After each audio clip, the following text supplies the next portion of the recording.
Hey listeners, I'm Karen Riley Jeffers, NCSM's Eastern 2 Director. Welcome to our series, Learning with Leaders, Everyone Belongs in Mathematics. Thank you for joining me and my co-host Abel Maestas, the host of Teaching That Counts, as we talk with both leaders and influencers about their math journeys and contributions. Today, we will hear from our special guests about their inspiration, perceptions, and insights regarding instructional decisions that make the mathematics space welcoming and engaging to all. Listen and learn about how beliefs, practices, and policies must continue to advance to ensure that each and every person feels a sense of belonging in mathematics. All right, welcome everybody to the Learning with Leaders podcast, NCSM's very own podcast, and this is the Everyone Belongs in Mathematics series, and I am one of two co-hosts, Abel Maestas, and we also have... Karen Riley Jeffers. All right, well, thanks for joining us. I'm excited, Karen, for this episode. We've already been kind of talking about some of the things we're really interested in with our guests. We'd like to welcome Yvonne Daniels to the podcast. And just a little bit about Yvonne. Yvonne is a dedicated educator and advocate for equitable education, driven by a commitment to meeting students where they are. Her career spans high school teaching, innovative curriculum development, and community leadership, marked by pioneering methods like project-based Algebra 1 and a mathematics dance class, which I know we're going to talk about. I'm pretty excited about that. She's also shaped educational practices as a curriculum supervisor, founded a nonprofit for underserved youth, and co-authored a series on educational disparities. Fueled by her experiences, Yvonne authored An Educator's Journey Through Failure to illustrate her journey through educational barriers, which I hope to hear about in just a few moments here. And her mission is to help dismantle barriers and create pathways for all children, ensuring they access an education aligned with their potential. Welcome to our podcast, to the podcast, Yvonne. Thank you. Thank you so much for having me. You're welcome.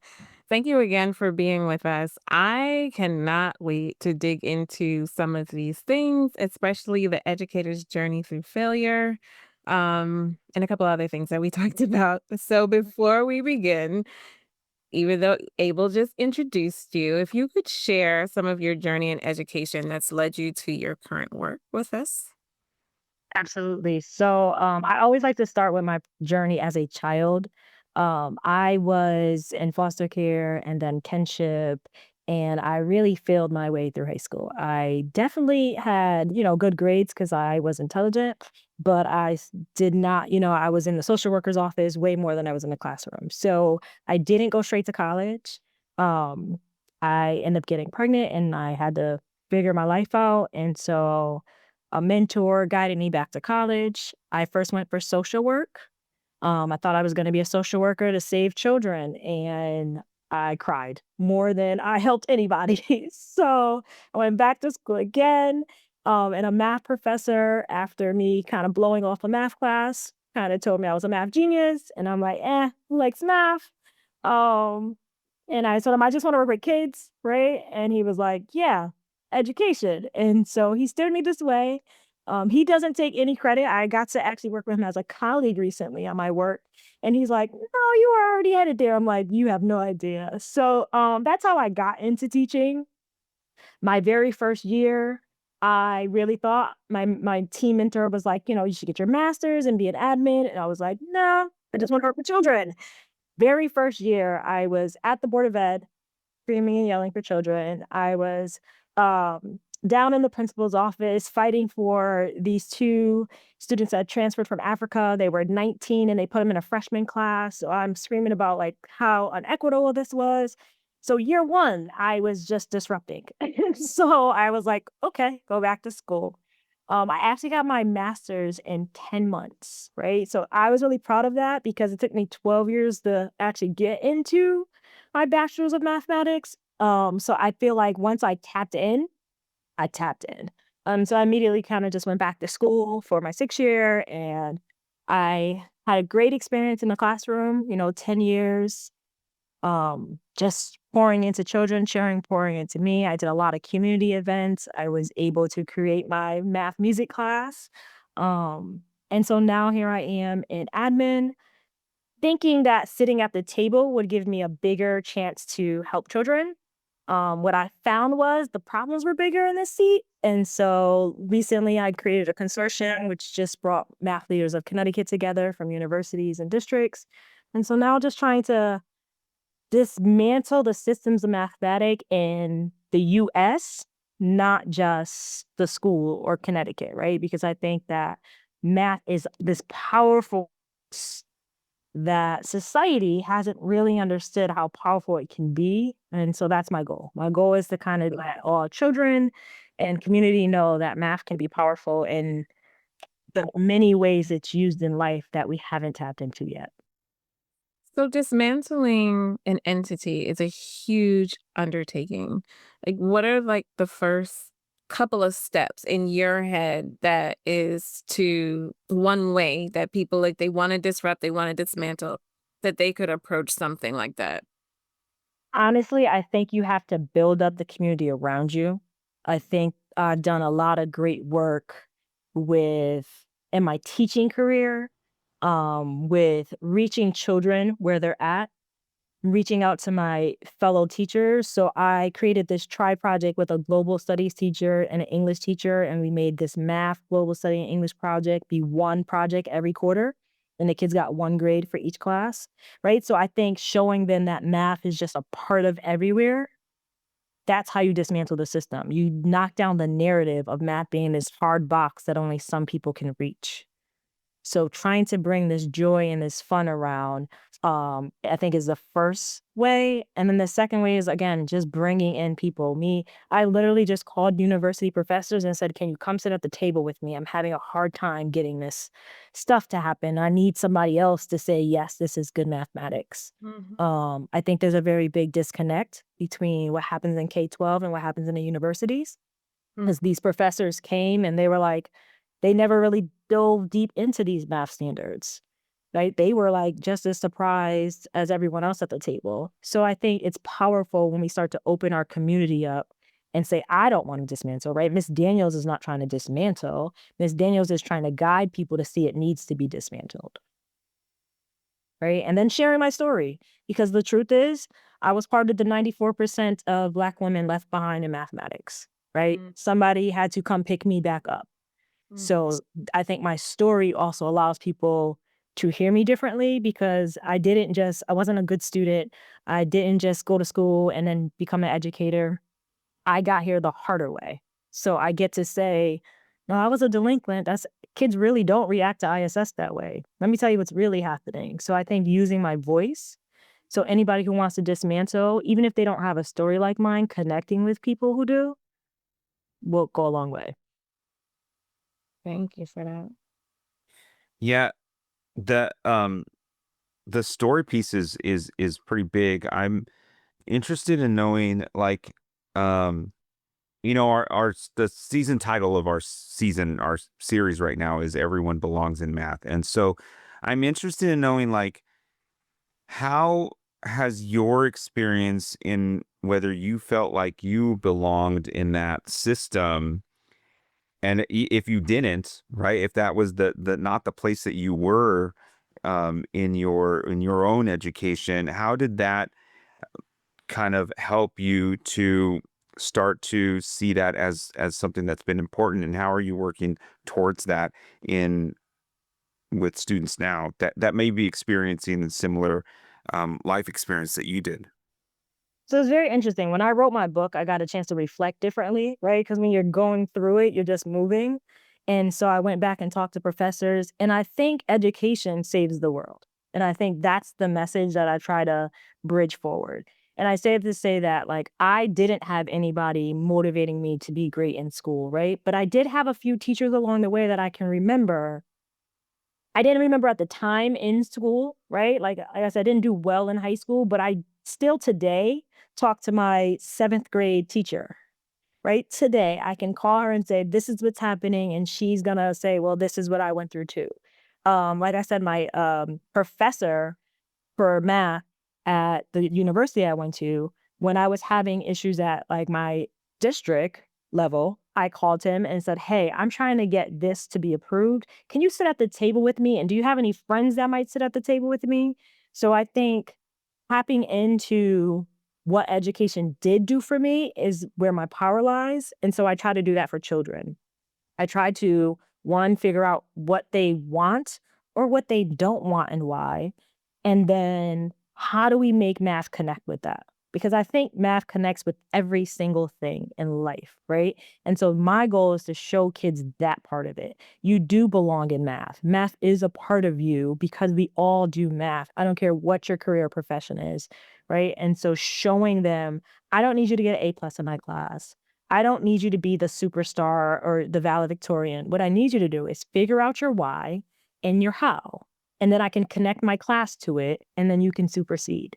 So even in a leadership role, I have a mentor group at the middle school. And once a week on a Tuesday, I spend 2 hours there talking to the kids in the most need, just about what do you want to do with yourself? And then I swing it back around in math. So then I become the cool lady in math, and math itself isn't that bad.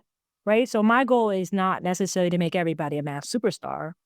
My goal is to say, listen, I did not feel like I belonged. School definitely pushed me out the door. When I got to college, I definitely was the only Black woman in almost every single space I was in.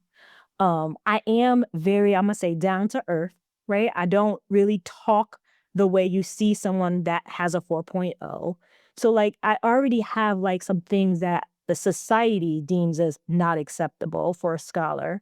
And so I try to actually lean into those things so that kids know it's okay to be exactly who you are and still be super duper excellent in mathematics. What you said is so powerful in terms of just connecting the students where they are and helping them to see that they don't have to be anything than who they are. I mean, as an adult, there's some of us still trying to figure that out, in our workspaces, and just being comfortable and accepted, just being the people that we are. That's really powerful. So your recent research explores these critical intersections of math identity, classroom value, seeking to foster more equitable and supportive learning environments, especially for Black girls. How do you focus and center belonging in this work? Um, so it started as a journey of what I was noticing around me and me writing the book and really going through some of the experience of the Black girls I've had on my journey as an educator, right? And I think in reflecting on these things that happened to them that were systematic, um, it made me say, we really need to narrow in on this. And so with my journey, I think I have created a safe space for young Black girls to know that I've made it and you can too. So I try to share, and I don't share all of my story with children, right? But I do share bits and pieces so they understand that you don't have to be clean cut and have everything figured out. I do think if I say like my hair is very unique and it does make young Black girls feel accepted. I get a lot, almost every year I get some little girl at the end of the year who tells me like this is the first time they wore their hair that way because of my hair. So I try to be very unique in my culture so that they can feel like it's okay to be unique in their culture, right? I try to show them the greatness in people so that they can know that they can be that too. The work we do, it it started with me going through data, right? United States data. I wrote actually first NCSM inspiration of like how segregation is still present in math, right? Yes, in education, but in math. And you can't deny it, right? We know that you don't even have to study it. You can walk in a classroom across the US. If you walk in a calc classroom, you know what you're going to see, right? And so my goal wasn't necessarily like more Black people in calculus or more Black girls in calculus. It was we still need to have the option. And so how do we do that when we don't have the same access to the privilege that lies in knowing people in education, that lies in getting tutors, all those things that help you accelerate faster. So I really dug deep into the mathematics, and that's when I brought in the universities to say, like, what are the big ideas of these 5 classes that it takes to get to our senior year class? And so just really making a way by making the math reachable, accessible, and then adding some project base to it. So really saying like you can have fun and still do it. We created, lots of different classes that allow kids to play with math. Um, we recently did a field trip to the fire department, right? Unique way to see math, but just trying to build experiences. I remember taking 84 kids to the math museum, then going on a waiting list. But I remember the first time I took it, the school was like, who's going to go to a math trip? Those kids were waiting in line to go to that math trip, right? So trying to get them to play with math because the museum was hands-on, right? So the more you touch math, the more it's real. So yeah, you belong when you feel excitement. So just always focusing on how do I bring joy?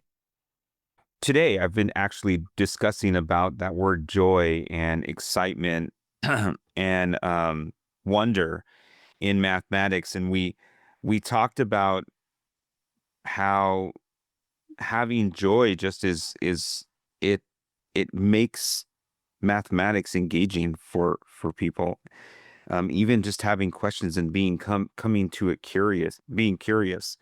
I've done a lot of work, so I've worked a lot in AP classes in my career, and one of my idols I would say growing up, but actually early in my career was Jaime Escalante. I saw Stand and Deliver for the first time when I was in high school, even though it was made in the 80s. I'm not that old, but I I may have a gray beard, but I swear it didn't come out it came out when I was a little kid.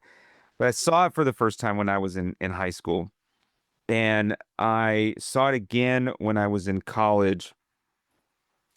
And there was just something about the inspiration that Jaime Escalante had and the belief that he had in his kids that resonated with me. And so in my career, I've done a lot of work to try to build programs for AP to get kids to AP or to get kids to calculus or statistics that start in pre-algebra or algebra 1, like that would not normally have had access to that. And I remember even one year I was sitting in summer school getting kids they didn't think they were going to be able to make a calculus and say, hey, just come, I'll be there. We're going to do this and we're going to get there. And we push them and push them. And this is a very heavy Latino community. So my experience has been with Latinos because that's what my experience is in California in the valleys. Um, but it has to do with sequencing, and I know you've done some work with math sequencing, and you talked about that a little bit about not having the same access. So I'm interested in knowing like how what work how has that work been? How have you done that work? I know it's probably different than the work that I did with kids in my community, but how has the work that you've done with math sequencing, especially for high school, to give kids access to those upper level mathematics courses, how does that increase student sense of belonging? How's that work just been successful for you? Because I'm super interested in knowing just with my So we haven't gone all the way through the high school from start to finish of the process. As you know, like it takes 5 years to see a full process, Yeah. right? So we're only on year 3. Okay. So, but I can tell you is that so we started right with adjusting our middle school. We are detracked middle school, high school. We only have one of that algebra 1 class in 8th grade that we'll never get rid of just because of generations.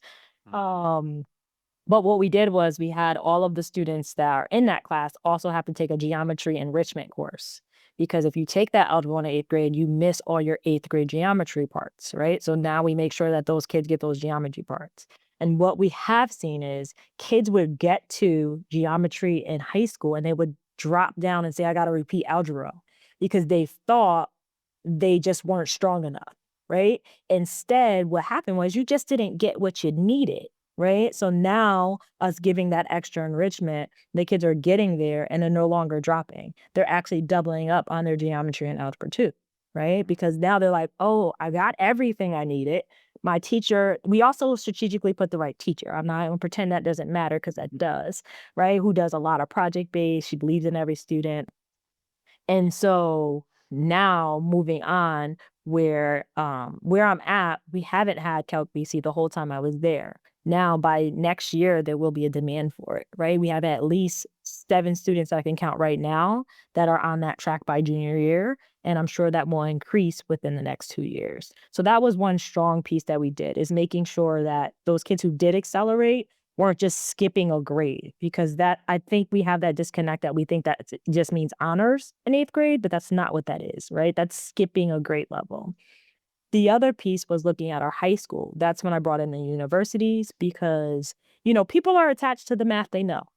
So that work was very different, and it did cause a lot of conversation, because people are they know what they know. And so the universities came in, and we really pulled through to say what was needed in year 1, what was needed in year 2, and what can be optional for kids who want to double up to get to another path. Because the kids who want to get to calculus, they'll take 3 math classes if you let them, right?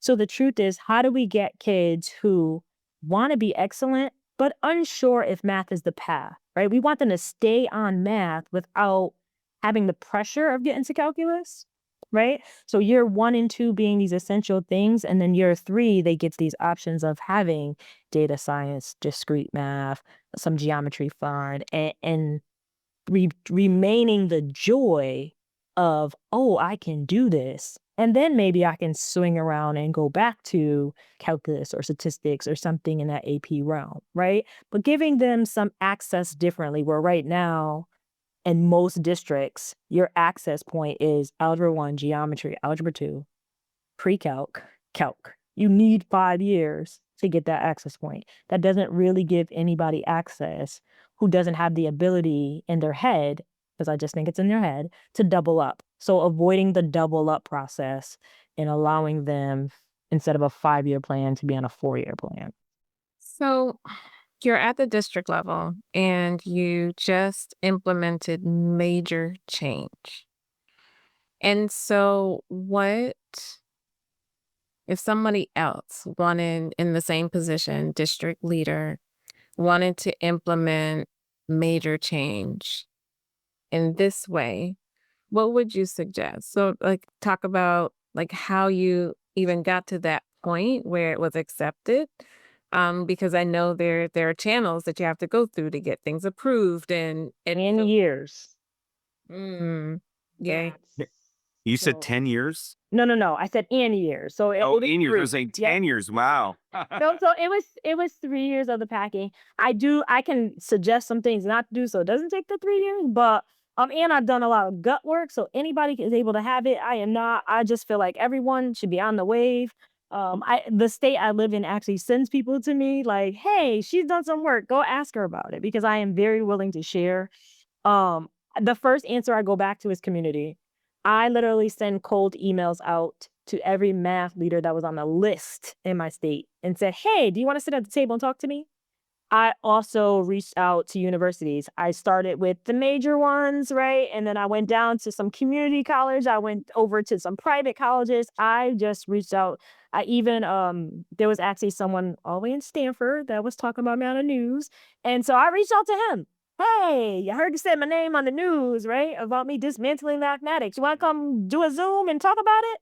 So I really just tried to reach out to anyone and everyone. I put my feelings aside. I screamed at home, right? But in the presence, I remember one of the professors, after a couple sessions, so about session 4, he says to me, "I only showed up to see what you were doing to destroy math, but this is pretty cool." And I'm like, "I don't care how you got here, because you're here," right? So I do, I do think, I also think some of the ruckus might have helped me, because I do think the negative news brought people in, right? Joe Bowler ended up reaching out to me because they quoted her name in some work. So I do think that you just have to be willing to take some of the ruckus, because there's an other side, right? And I think sometimes when we do this work, most times when we do this work, the ruckus starts and we start to fall, right? I remember having one person at the table who said, "I'm not dying on the hill for this." And my response was, oh, I only climbed up the mountain for this, honey. Right? Like, so you have to be willing to know which hill you're going to die on, because one of them's got to crack, right? There's no way you're doing dismantling change of a system, especially not in mathematics, which is thousands of years of systems, and not expect for there to be some kind of ruckus. Reach out to the parents who are yelling the loudest. That's what I did, right? Like, I mean, the parents who were yelling the loudest, hey, can we talk? And I didn't win them right away, but I think after 2 or 3 conversations, we are on the same page. We want the same things, right? We want our kids to have every opportunity to excel without feeling like they're going to be left behind.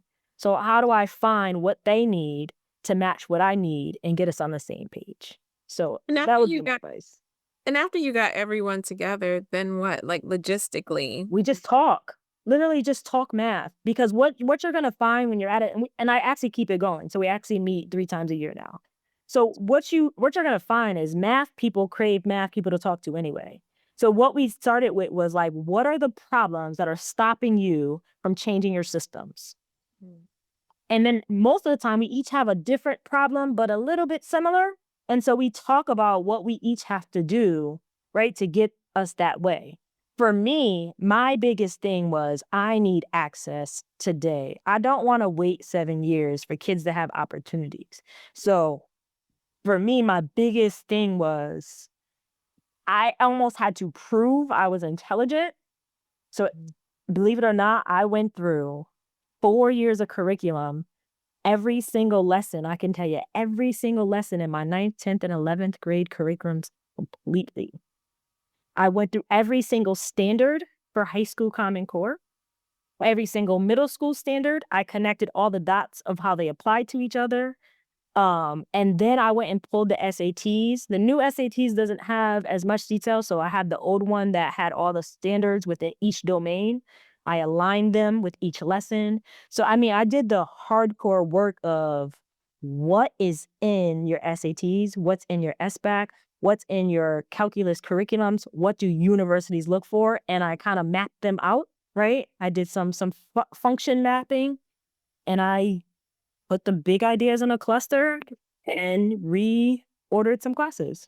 So that was the hard work. The hard work was making sure the math was still there.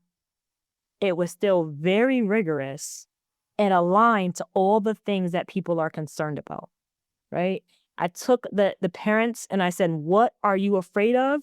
Wrote all those things down and made sure that was covered. So you can't avoid the hardships in the work, right? You have to face them head on, listen to them completely, and then figure out the solution. You have to be willing to create a solution, because I think that this work gets stuck because people, they don't have all the answers. They think they need to. And so then you reach out to somebody else who might. So I think my gift has always been learning how to build my relationships. And so, these universities presses, I know if I called them today and said, hey, I need to build this class now, they're going to say, all right, when do you need to? Right. And they're going to make some time out. So making sure that you build relationships so that whatever you don't know, you get information for. Because I'm not going to pretend I know everything I needed to know for every single class. I didn't. I just reached out to people who could help me. So then when it was time to get approval in your district for this Ooh. change that you wanted to make, One step at a time. No, it was not easy. Nope, not at all.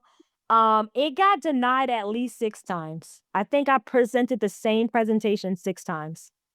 And again, the patience that you have to tap into, right? Like on the 6th time, I'm like, all right, we're gonna go one more time, right? And you gotta, again, take all of their questions and answer them. And I got half of it approved, not the other half, but it was the half I needed to go forward, right? So you're not gonna win all the battles. So there were battles I didn't win. I didn't win everything I asked for, but I only needed certain things to get, like, you're right, I didn't get the whole pot, but I got enough to open access. That's the major goal, right? And you have to be willing to know, where are you gonna sacrifice? So you put your energy where it's needed. So I definitely presented, I wanna say, the whole picture, then a small picture, and then one class, right? So get one class approved, then another class approved. And to this day, I'm still being asked to present the same thing. right? It's going to continue for the people who didn't actually want to say yes, right? So they're like, what, can I ask a question? I'm like, yes, we'll do that 7th time, right? And so you have to be willing to stand there and stand on the work. So if I get to 15 times presenting the same slide, I guess 15 times it will be, because I know my mission is bigger than these questions. So what about we've got, NCSM, we've got teachers and coaches that, like in my situation, I'm not an admin, I'm the coach.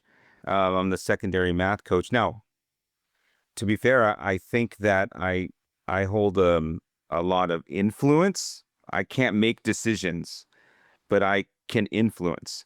And so what would you recommend for those that may have some influence but have no decision making power, to help support some systemic change? Because I know that we've made changes, and between the math coaches, it's been like, man, we finally made that change after we've been saying it for 6 years. So it does take time, but we don't have as much leverage, I guess, to make the change. So what I would say is you have to make a little bit more ruckus. So when I was a teacher, I went to the Board of Ed and I said, listen, this is what's happening. I'm gonna need you to do something.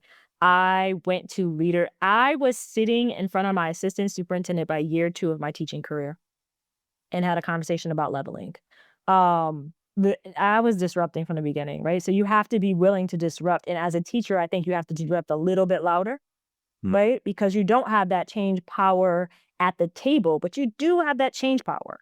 I was a diversity coach in my last district. I wrote that position. It was before diversity coach was a thing, right? So this was 8 years ago, before it was everywhere.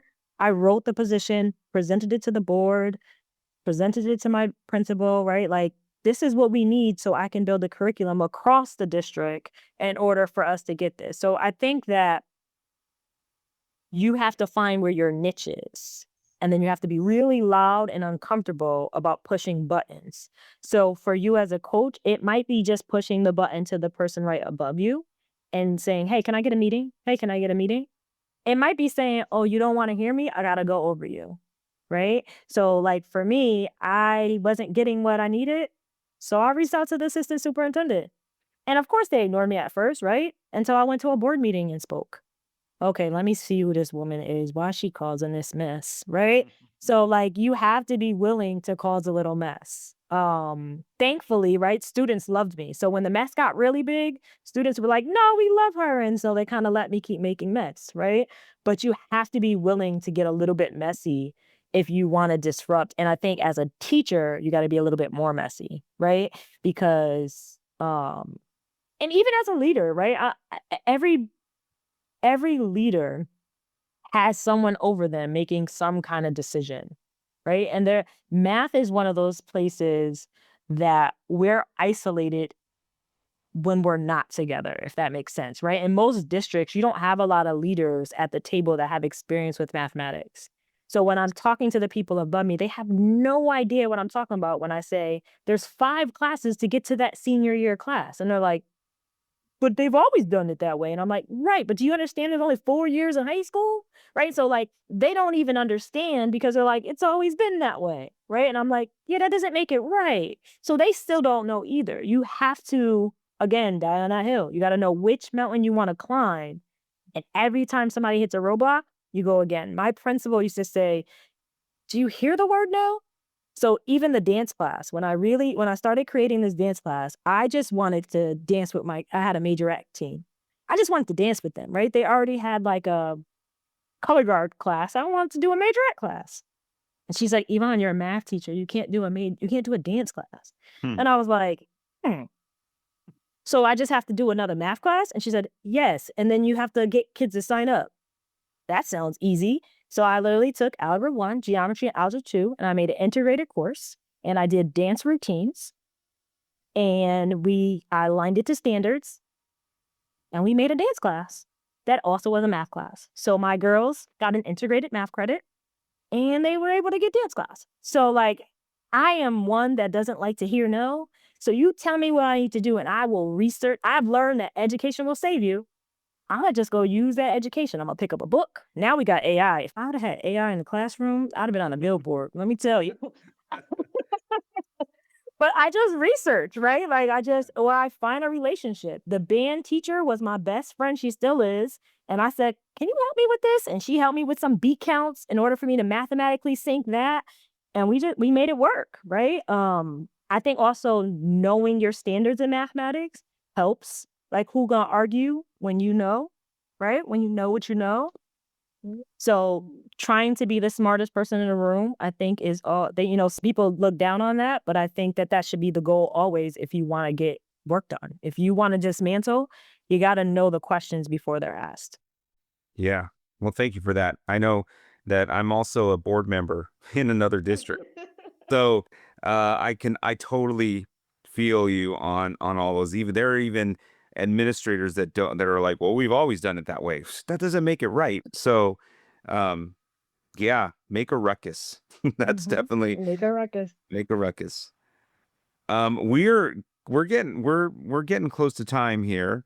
So we're probably gonna get to our last few questions. So one thing that we always ask our guests is just give one tip to leaders or coaches or teachers out there to support a sense of belonging in mathematics that's connected to all the stuff that we've talked about. I see often on TikTok that teachers hate being asked to remember their why, but I'm gonna say it again anyway. Right. Remember your why. And I say that someone asked me today. Today was a rough day. Today was one of those battles I don't think I actually won. And my coach said to me, like, why do you come back? And I said, well, let me tell you a story. And I told her this story about a parent who thanked me after 3 years of cussing me out. Remembering your why is important. So to leaders and to educators who want to like push this work and find their joy, remember your why. Your why lives in your joy. It really, really does. Like your joy is whatever drove you here. For me, it's opening access. So every time a parent or a student says, thank you for opening my eyes to this, thank you for helping me see this way, that reminds me of why I'm here. I am here so that kids know somebody's on their side, somebody is fighting for them. So remember your why is just the most important thing you can do in education. It's especially if you're a dismantling member of the fighting people trying to get systems to crack open. You gotta find your joy in your why. You gotta remember, and it for everybody I think is different. Some people love math because they love the structure of math. So cool. Build on the structure of math. For me, it's children and access, right? So every time I create a relationship with a new child, I'm reminded of my power to help children find their way. So finding your why and connecting into your joy. And every time the system kind of beats you down or a battle you lost for the day, please go back, keep a journal. That's why I wrote my book, right? Because I was losing a battle. And I said, oh my God, what am I going to do next? You know what I'm going to do? I'm going to use my voice and share my story. Right. And so like keeping a journal, even if you don't turn it into a book, is a powerful thing. That book is my journal. I literally am just telling you my journey and reminding myself my why, my joy. Oh yeah, this is why I keep going. And then this happened. I literally have ADHD in the book. It's like, then this happened. Oh my God. And so finding your joy is so important and connecting it to your why. I'm just thinking about that and how that phrase, finding your why lives in your joy, like just really, really, really touched me in a different way. That's just making me be really reflective on my why and the joy that I find. Before we got on the call, we were talking about my journey into education and how I haven't looked back since. And how that passion, my two friends, Larry and Sean, were talking about their inorganic chem class, and they were so passionate about it. And I don't know that they know to this day that they helped me realize that that's what I did not want to do because I didn't have that passion.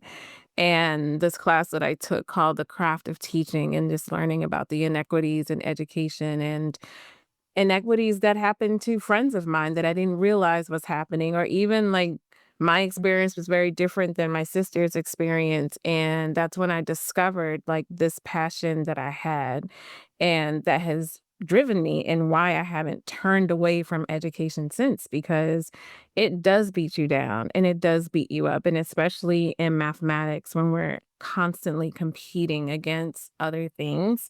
I'm not going to name the sister content area, but we know what it is. And we're constantly fighting that battle to have our own, to have equal time, to it's just as important, like the world literally spins on mathematics. So yeah, and it's just so important. And if we help students to find that and identify that in our math classrooms, then how much more will they feel a part of it, and how much more will they feel like they have that sense of belonging when they're in there. So thank you so much for everything that you shared today. Your experiences, just so rich, so much depth to everything. I have a lot more questions, but we just don't have time. And I'd Well, like to say thank you because go ahead, sorry. I was going to say, we do have more podcasts, Karen. All right. I do want to say thank you though. I love being able to share because I think I like giving hope even to adults, right? I love giving joy to children, but you're not alone in this journey. And sometimes we feel that way. And that's why I created the consortium, right? Like, please come sit at the table with me. Um, but yeah, it's always great to be able to share, even if it's a tiny piece of my story or the journey or, our love together for math. I love being able to share. So, how can people get in contact with you if they want to learn more about what you do, just learn more about how they can dismantle and hear a little bit more about your story? You can contact me. All my info, I think the easiest way is for me to say my name, YvonneDaniels.com. That's probably the easiest way for people to remember. And all my information is up there. I am always willing to talk and share because I think this work is bigger than just you and me. And the only way it's going to grow is if we spread the word. So YvonneDaniels.com. Please, please, please reach out to me. My phone number is actually publicly everywhere because I used to run a salon. So you could just pick up my number from the site and call me. I know like nobody wants to say that, but that's what the truth is, right? Like, somebody recently 2 weeks ago reached out to me and asked to do brunch. And I'm like, sure, right? As long as we meet in a public place, who cares? And we did. We had a great conversation and I helped them solve some problems, I hope. But you're not alone on this journey. And I am definitely in it to help the world see that mathematics is great. So together we are. Nice. All right. Well, thank you so much for joining us today, and we appreciate your time. And thank you, everybody, for listening. And we hope you come back next month. Thank you, everybody. We hope that you have been inspired by this bold mathematics leadership conversation and will tune in to our podcast series each month. If you enjoyed this episode, please share it with others, post about it on social media, or leave a rating and review. You can learn more about NCSM leadership and mathematics education and our upcoming professional learning events on the NCSM website, mathedleadership.com. You can also follow NCSM on the X at mathedleaders and using the hashtag NCSMBold. Until next time.